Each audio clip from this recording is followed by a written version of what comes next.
Hey there, card folks, Speedrobo here, and today we have a bombastic episode of Blitz Brawl for you.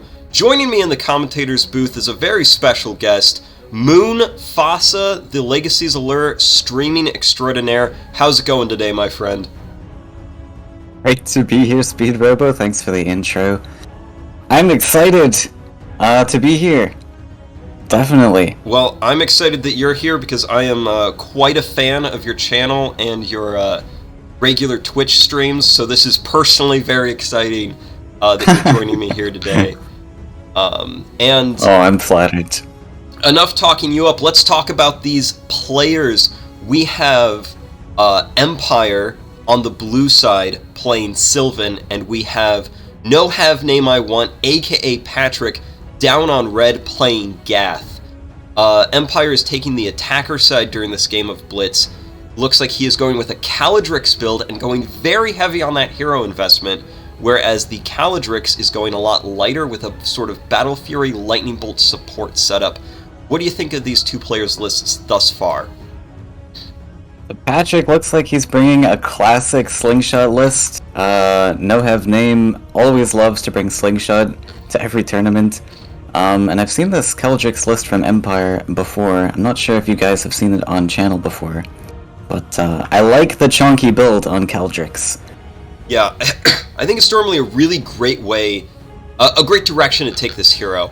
And looks like Empire's playing a very standard sort of swap Kaladrix aggression list. These two players both leaning into the aggro. I think we're going to see a super explosive game here. Yeah, I definitely think so. With these triple Deepwood Sentinels, Patrick may even go on the more defensive side if he's seeing this. He's got to find some way of dealing with this Kaladrix, so he doesn't come in and slaughter that Slingshot. One thing that I'm seeing to help deal with this Kaladrix immediately is how about this Charbelcher? Imbued magic resist and health regen with 7 health. Generally a tricky unit for Sylvan to deal with. That is a very big boy. I think if Patrick positions this correctly, Empire's going to have a tough time dealing with this. But he does have a lot of backstab we see on his army. A lot of backstab. That is true. Norfane Great Hunter and Norfane Regular Hunter, one of the only cards in the game with 4 whole keywords. Allied Pathing, letting it move through allied cards. Charging, letting it move, then attack. Backstab is a keyword that prevents the enemy from retaliating when they are attacked. And evasion means that ranged damage, like from this Slingshot's basic attack, is reduced by 1. Yeah, I think that's going to be a great answer to this Charbelcher, because typically these big things, they swing back hard and they take lots of hits, especially with that health regen, but these small boys are going to be able to get in there and chip away at that big life stat. Now, from Mpire, we saw the Ursa Major get played. This is one of the only legendary cards in the game, legendary meaning you can only include one of it. It is a charger itself, but its real big utility move is the Greater Roar, allowing it to push enemy units around the battlefield. I don't know if it's going to see that much use roaring during this game, as I mean, it might roar the Charbelcher, but beyond that, Patrick's playing a relatively squishy Gath list in order to make use of his Slingshot's sacrifice ability. Goblin Slingshot allows Patrick to sacrifice one of his allied units to deal that sacrificed unit's power as damage. Yep, and I think, yeah, you might be right about the roars not getting too much ability, but the Charbelcher is definitely a decent target, because this Charbelcher is a melee unit, no charging, he's got to be in melee range to do anything, so if Mpire needs some breathing room, he can roar that Charbelcher away, and then it's not in range of anything. Now, I just noticed something that's very interesting. If we look at these players' deployments, Mpire is going very heavy on his left side, placing all of his big cards over here. I'm thinking his plan is to sort of move in on this flank and take out support units like the Troll Shaman as quickly as possible. Putting pressure on Troll Shaman is going to be really nice. That's one of the key pieces to Patrick's list here. Blade Hawk, one of my favorite cards in the whole game. 4 movement, flying, charging. It only deals 1 damage, but that damage is usually enough to push you into victory or push an enemy unit into one-shot range. Great at sniping these really high attack but low life creatures from Mpire. The Skorg Hellion, Skorg Archer. Yep. Also kind of key pieces to his list. So Gladehawks are going to be excellent. And Gladehawk going on the front line. It's bold, but I respect it. Yeah, trying to bait that Warg Rider in. Or the Goblin Archer. Now, one thing Mpire could be thinking is because he is going first, he is the attacker. First move, Gladehawk takes out Goblin Bomb? Could be. That's pretty great. Goblin Bomb's a very high value target at a 2 gold cost. I agree. Goblin Bomb's sacrificial ability to deal 2 magic damage makes it arguably one of the best 2 gold cards in the game. Yeah, and essentially 3 range on that 2 damage. Very, very strong. Yep, absolutely. Only a handful of cards left to go down, 8 gold from each player. Taunting Satyr and Gladehawk with a Northane Hunter on Empire's side, and only the Vesuvian Archer. Vesuvian Archer is a card that I think a lot of players kind of sleep on. It doesn't seem super powerful at first glance, but 2 range, 2 damage, and burn 1 can really add up. That damage over time from burn, I think, is something that a lot of players don't give enough attention to. Definitely, yeah. And I think this is more of a defensive unit. If you're pushing it aggro, you need some body blockers, which could happen in the form of Charbelcher and this Disruptor here. Oh yeah, Vesuvian Disruptor's so cool, my guy. Mana burn to remove mana from enemy casters and heroes is such a cool ability. Yes. Yeah, and the spellproof plus the 3 movement allows this guy to get in really tricky positions against certain mashups. It won't be as relevant here, I don't think. Yeah, I totally agree with that. And we're seeing the last card go down on that left flank. It really does look like Empire's going to be pushing it as far as possible. Yeah, down his left side. It's going to be a lot of pressure there. Absolutely.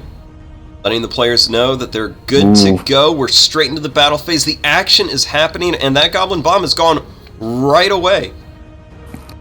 Yep, that's one of the advantages to going first, is you get to pick and choose which card you want to kill on the first round. Absolutely. I personally like going first more, but going second is still incredibly useful because you get to see what your opponent's draft is, and positioning is, early, and this lets you play around the opponent a lot easier.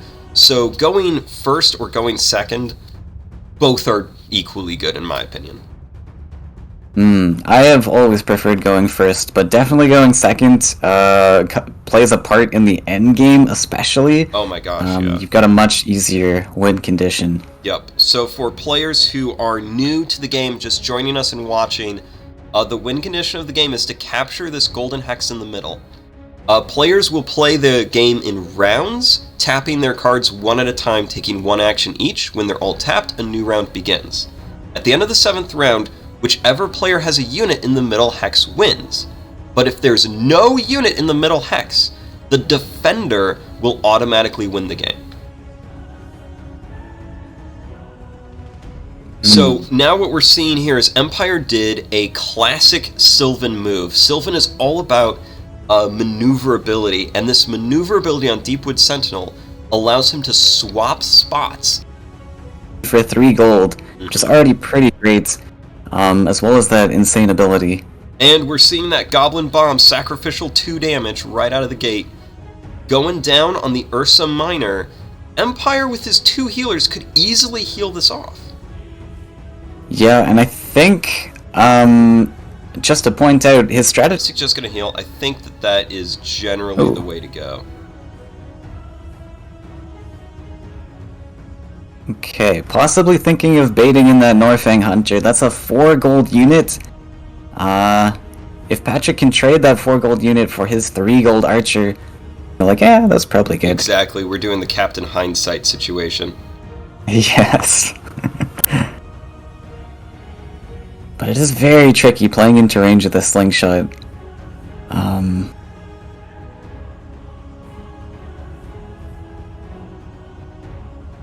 Thinking about that Hunter, there's just no safe places. Yeah, it's as long as this Ursa is staying up, active, that Warg Rider can't take.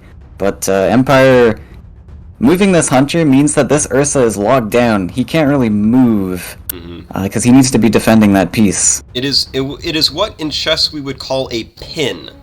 Now here we go. We are activating the Battle Fury ability. So Battle Fury gives Skorg Archer an extra power and charging this round, and it also lets Kaarthul take another action during this round, which is why he took an action with Kaarthul, but Kaarthul was not exhausted. Yeah, and that Archer is now threatening that Hippogriff. Yeah. It's maybe not going to be a move that he wanted to make. Yeah, he's just going to move the Hippogriff out of the way. I think that's fine, honestly. I mean, you can just play out of range of the Skorg Archer, and the Skorg Archer's not going to do much. Yeah.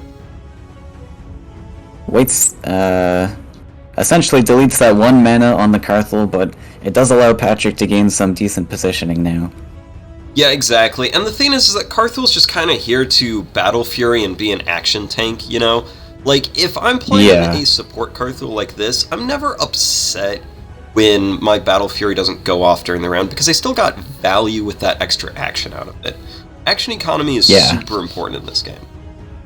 The action's definitely nothing to shy away from. That is a great point.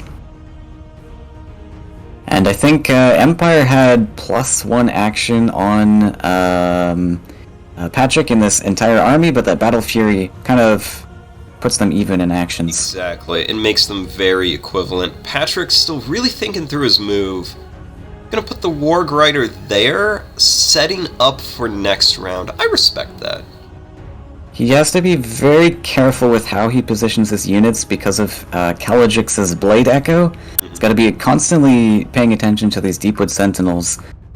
Because they can put Kaladrix... They just give Kaladrix so much potential threat range at all times. Now this is interesting. What I'm actually seeing to do with the Skorg Archer is to just move it up and take the Gladehawk. I honestly it's think an that's option. worth it at this point. It's an option. It just sacrifices your Skorg Archer, essentially. Yeah, but you get a Gladehawk for it. Which Gladehawk's essentially like a 6 gold unit, right? It's putting a lot of pressure onto Patrick's backline. Yeah. So it could be fair, but now there's a lot of intensity now on this Skorg Archer because Patrick's got to make sure that it's not going to get taken for free. He's got to keep this Goblin Slingshot open. Pretty much that's it, I suppose. That's the only thing that can target it. But you know, it's one of those things of like, he took an action away from Mpire because he took an active unit in the form of the Gladehawk, and now Mpire doesn't have a choice but to spend another one of his actions just killing this Skorg Archer. Like, that is a great point to make. I think it's worth it. I really do. I think that was a great play on Patrick's part. Yeah, I think he can defend this pretty well, and the action is definitely a 1-up. Yep, absolutely.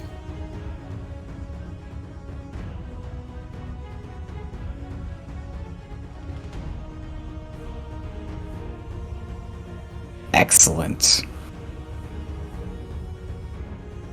Taunting Satyr moving into position. Yep. There he goes. Do some damage next round.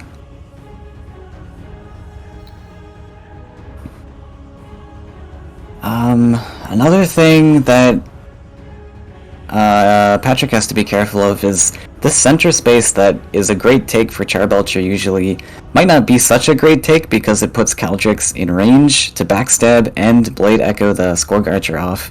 Oh, that's true. It's going to be an interesting end of round. Yeah. And I'm curious what's going to happen. I'm really looking forward to seeing the start of the next round. I always like Round 2 is probably my favorite round in the game, because that's where everything just kind of comes together, all the players' latent strategies are revealed, and the carnage really kicks up a notch.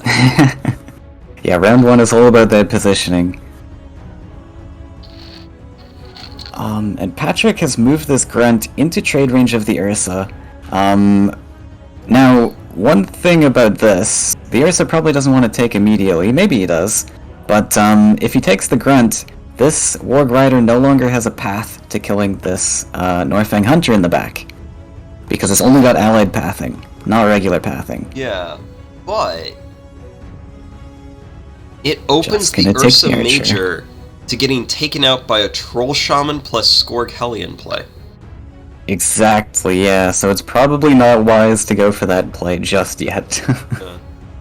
I mean, even right now, Troll Shaman powering up, giving the Skorg Hellion, +1 power and charging, I think would actually be really good right now, because worst case scenario, this Hellion takes the Ursa Minor, right? Yeah, we do have one more healer for Mpire, so Patrick's got to think about that, but yeah.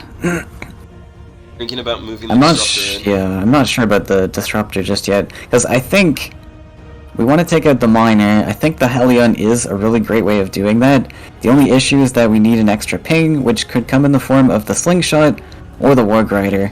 Yep. And if we tap down the Slingshot, that means the Skorg Archer is dying. Remember, we have to keep this Slingshot active to protect this Archer. So, Patrick's got to be careful about how he's killing this Miner.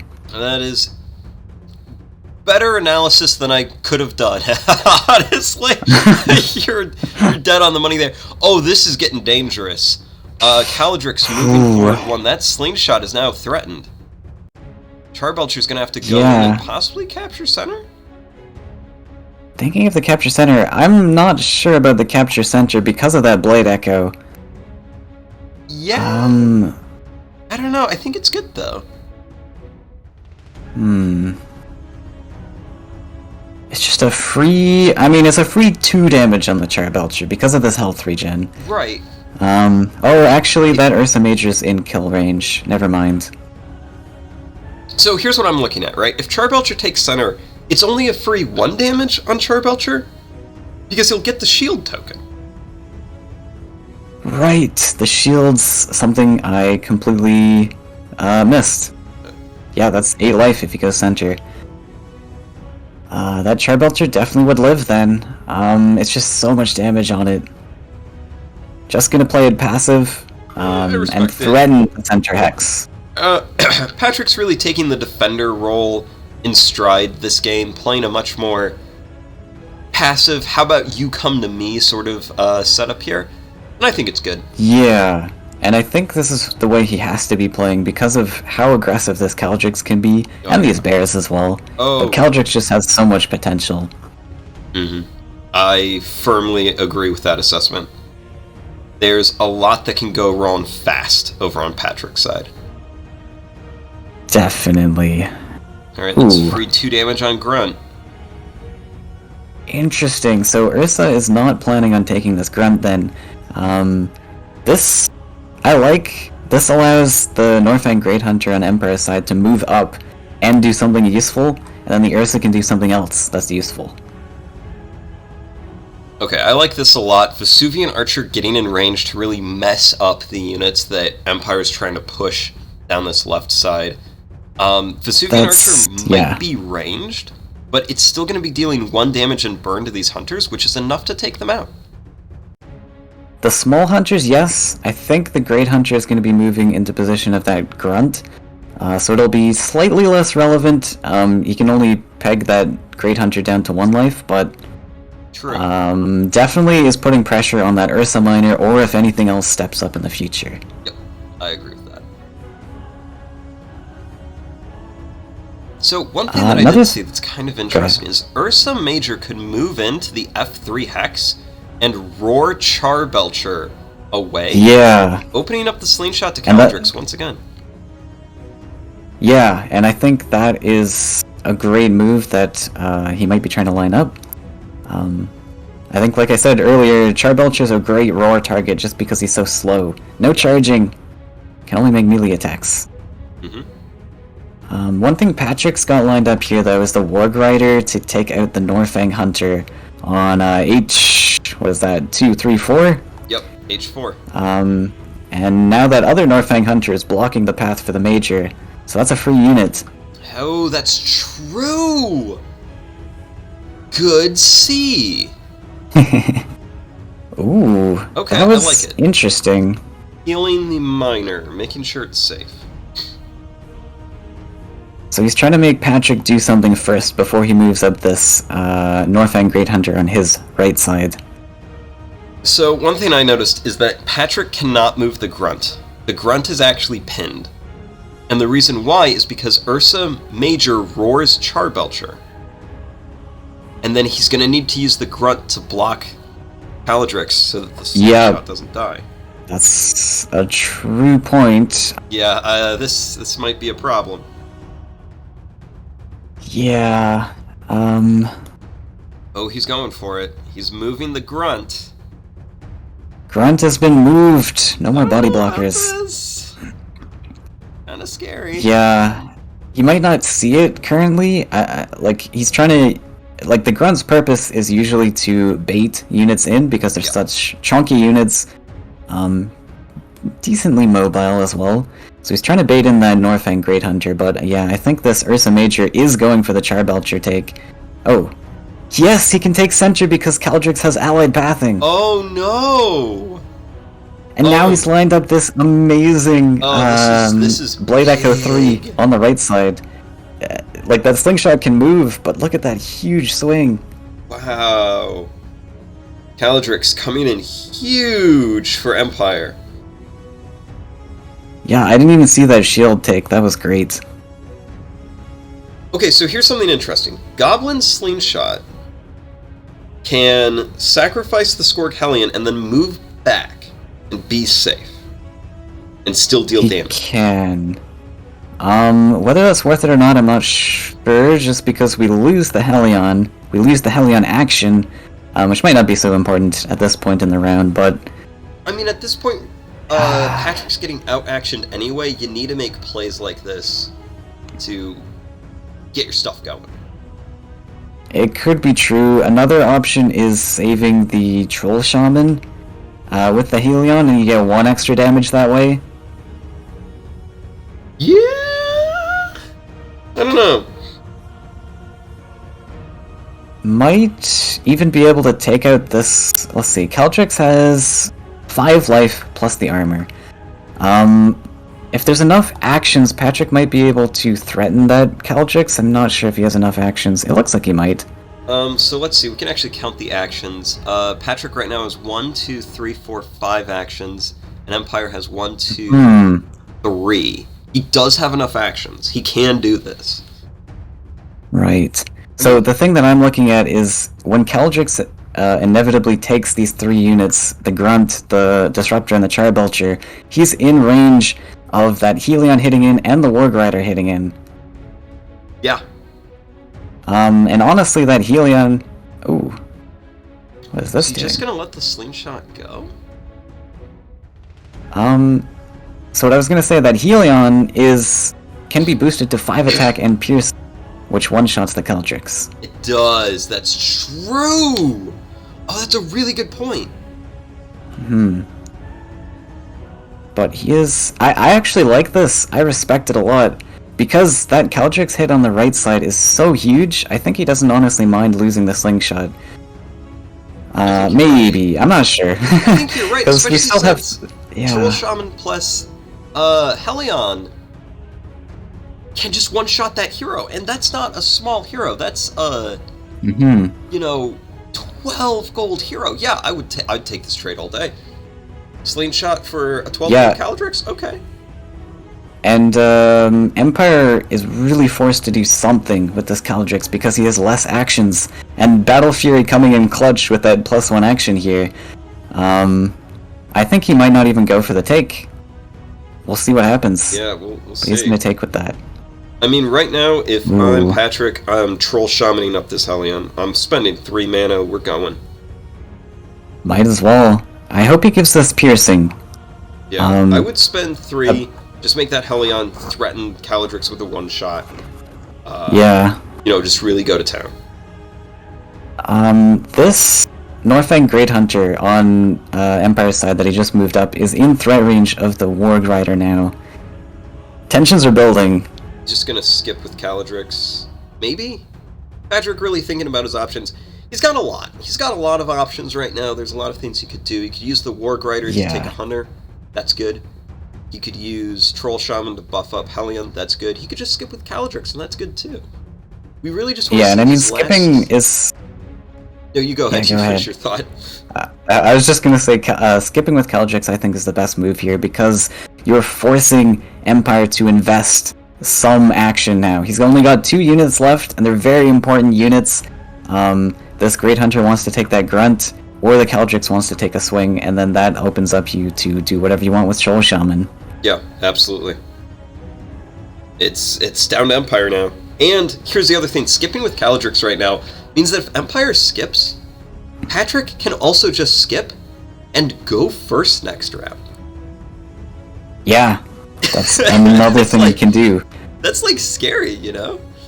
Oh yeah. Oh, that's a free Northang Hunter. Warg Rider just takes. Yep, that is a free hunter. I'm not sure. Like, is there some trap that we missed? It's possible. It is going possible. For the big buff, spending 3 mana, piercing, charging, extra damage.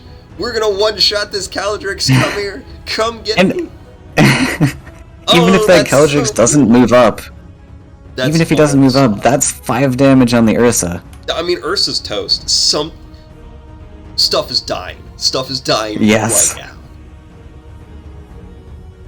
Can Empire pull this back? Like, can he pull back the value?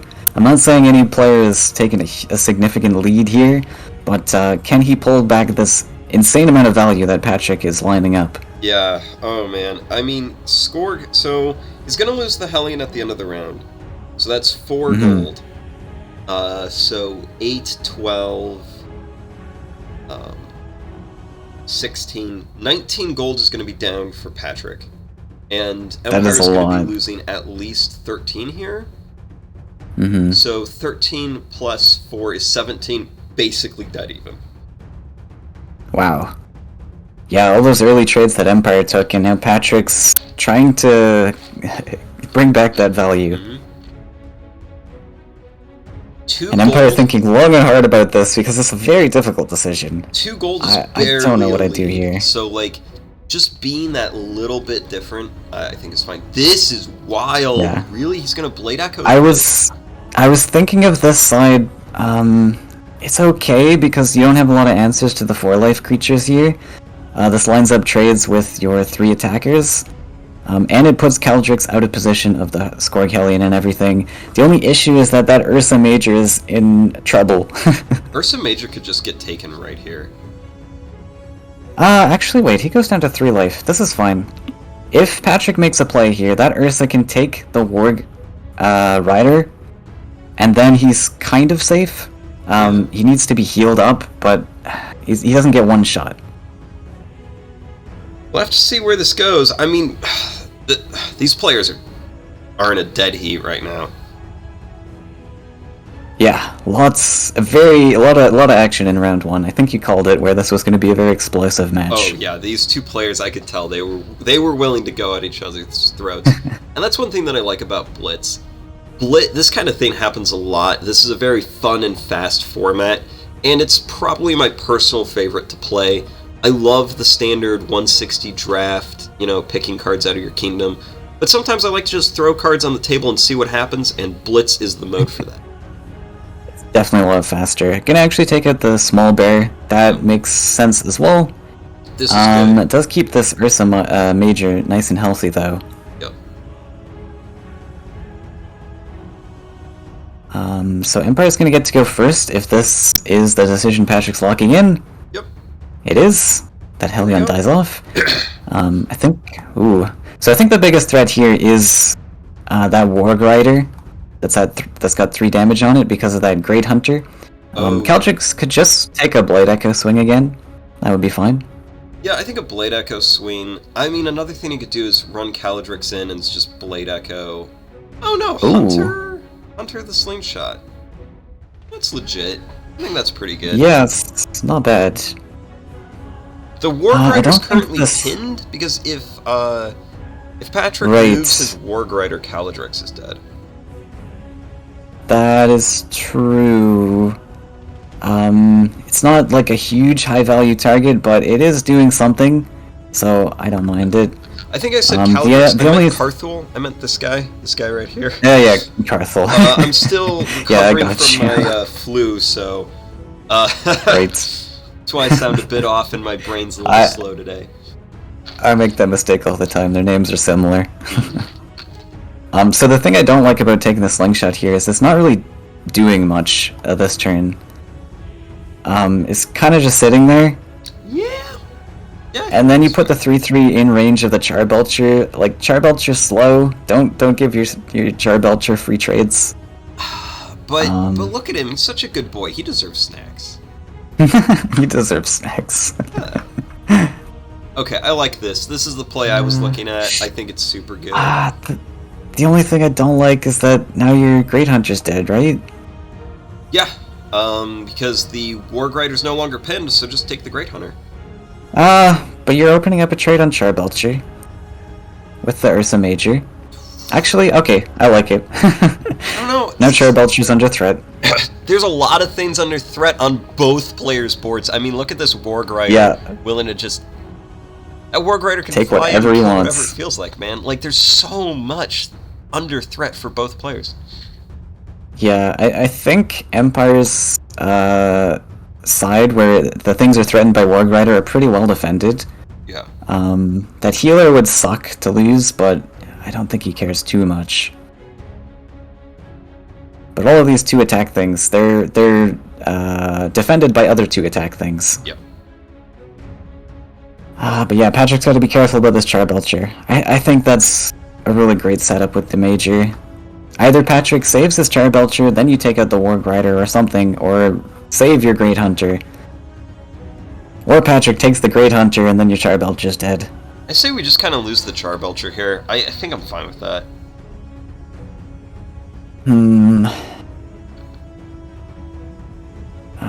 Where else is this 3/3 I would possibly use the Charbelcher now, put damage on Kaladrix.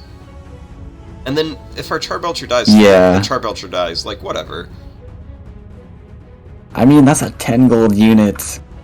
Yeah. I don't know if it is or whatever, but... 12 gold for it. Like, this Kaladrix and Ursa Major are under threat, too. Like, if the Ursa Major moves and takes the Charbelcher, Disruptor's smacking it for backstab, Vesuvian Archer's shooting it for burn, Troll Shaman's making the Warg Rider go Super Saiyan, right? Like, I think it's fine. Yeah, I definitely like taking some value with the Charbelcher here with the blast, with the belch. Yep.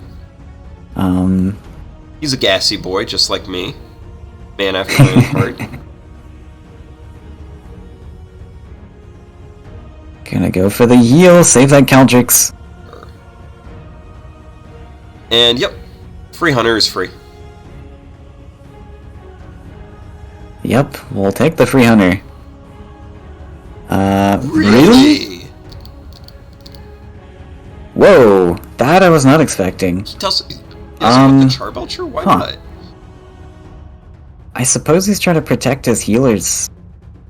Because if the healers stay alive, Patrick might not have the damage output. Maybe? Hippogriff's looking a little scary. Right, he's got the Deepwood Sentinels to take out the Warg Rider because they can swap. That's true. Can take it out with a Taunting Satyr to taunt your opponent.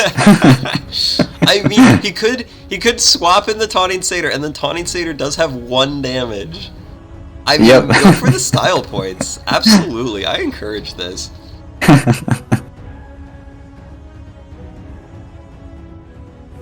That would be really funny.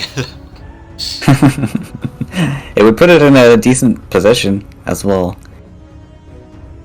I wonder why... Huh. No Battle Fury on the Goblin Archer. I don't know why. Yeah, I mean, you might as well go for the Battle Fury, right? It's just extra damage. Unless he's going to Battle Fury his Troll Shaman. It could happen, I guess. Yeah. You won't get the +1 action, but... Thinking about maneuvering, deciding not to. Deciding yes, it's good. Alright. Maybe he's mapped out that he can get a free trade on the Charbelcher with these 200s anyways. Sure. Because actually, now Patrick has no ways of blocking this hunter coming in. Oh, never mind. Oh. Never mind. He's too slow. Doesn't care. Yeah. Fair enough. I do like taking out the archer. Yes? Oh yeah, I knew it. I called it Battle Fury on the Troll Shaman. Let's go. Oh right, that has 4 range. Yeah. I love it so much. You get the +1 That's action. so cool.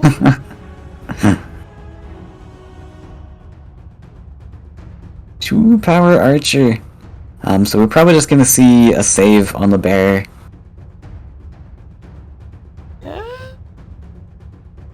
Would make the most sense. Otherwise, this Troll Shaman is not doing a lot. So, one thing is that it's not looking great for Patrick right now, but the thing you have to keep in mind is that once Sylvan loses its big attackers like Hippogriff, Kaladrix, and Ursa Major, all Empire has left is support units.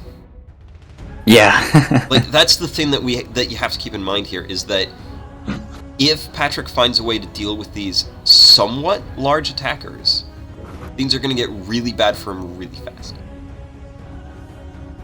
Definitely, yeah. I really like the swap here. Yep, because that puts you out of range of that backstabber. And we're going to lightning bolt Kaladrix. I like it. Just getting some extra damage pings. We are going to see that Taunting Satyr take the Warg Rider this match. I think that's awesome. I think it's so funny. I love it when things do unexpected stuff like that. Definitely.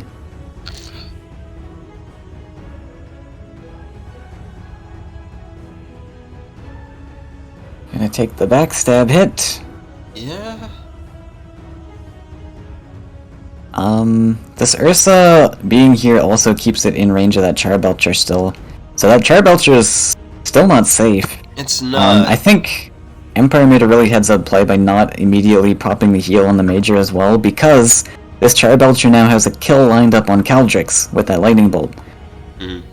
I agree. So Empire needs to heal that Kaladrix. I don't think he can heal that Major.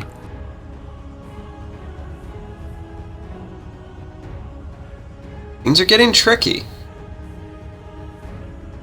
Yeah, 2 damage on the Sentinel. I'm not Okay. sure what the point of that was, but I guess we'll find out. I kinda liked taking out the... Yeah. Like, just taking a hit on the Hunter, and then your Vesuvian Archer can take out the Hunter next turn. But... Well, here we go with what the taunt. I was thinking was, if you put it on Kaladrix, then the most Kaladrix could heal back was to 1, and then, like, Vesuvian Archer or Charbelcher could come in and clean up that last 3 points of damage, right? Because Deepwood Mystic wouldn't be able to heal the full, there'd still be that 1 damage. Yeah, he'd still have 4 life left. Oh, which right, doesn't because allow he you has to +1 health one-shot from it. Yeah, the Worm Scale Mail is giving you're extra right. health. Never mind. My plan was bad. No, I really like how Empire played this. Not taking out the Charbelcher and not insta-popping the heal on Major, because Empire just you have really to heal that showing Kaladrix. why a lot of people think he is one of the best, if not the best players of the game, doing a lot of things that we were like, oh, he could do this, and then he does something completely different, and we're like, oh, why did he do that? And then 3 moves later, it all comes together, you know? Definitely. Yep, Vesuvian Archer putting some heat on Kaladrix. I respect it. Yep, that Kaladrix now got 3 life, plus the armor, but Charbelcher can smack through that with the imbued. Yes, it can. probably something we didn't mention. For newer players, Imbued can hit through armor, Yes. which is why this 3 damage is still threatening that Kaladrix, even though he's got armor. Armor only blocks physical damage, not magic, which is why the Lightning Bolt and Charbelcher are working so well right now. And Charbelcher back to 5 health remaining because of health regen 1. So Charbelcher is actually looking pretty good. Yeah, I forgot about that. I think I mentioned that the Major was still lined up, doing a lot here. Yeah, health regen is a crazy powerful ability. Ursa Major just gonna roar the Charbelcher? Yeah, I like that. Fair enough. Seems good to me. That stops any sort of trade from happening on the Kaladrix. Why are you doing that? Yeah, I don't...